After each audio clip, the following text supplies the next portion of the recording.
Few world leaders control their public image like Vladimir Putin. Russia's president has released photos of himself hunting and fishing, sometimes without a shirt. Is that a good look, people ask? Now a new painting shows Putin in another light. Mark Phillips is in London with that part of the story. And Mark, we just saw a younger you covering a very heartbreaking story, but it was nice to see you back in the day. Good morning to you. And we call that progress. Anyway, good morning. It would be hard to think of two hotter buttons to push with Vladimir Putin, depicting him as gay and mocking his authority.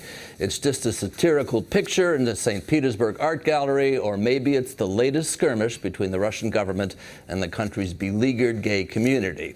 You choose. Vladimir Putin in a woman's slip, brushing the hair of Dmitry Medvedev in bra and panties. The Russian president and prime minister in gay pose at a time when the Russian government is moving to make what it calls gay propaganda illegal. Such political satire is a dangerous game in Putin's Russia. And sure enough, police moved in quickly to close the exhibition down and take the offending picture away. The owner of the gallery said the police didn't even give him a receipt.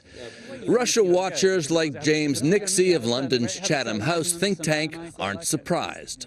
This is a government which is more brittle, more fragile than it's been in quite some while. Certainly more sensitive than normal, than it's we would sensitive. expect. Ultimately, President Putin doesn't like criticism.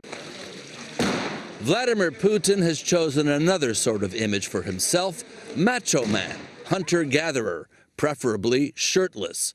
But this sort of he-man can be seen in another way, too.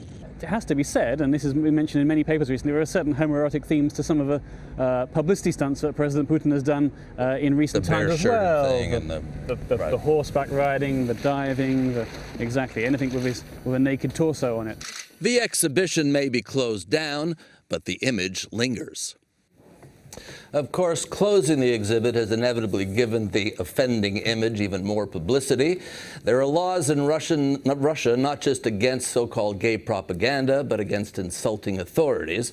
Thus far, though, we haven't heard of any charges being filed. Mark Phillips, thank you. Russians don't have much of a sense of humor.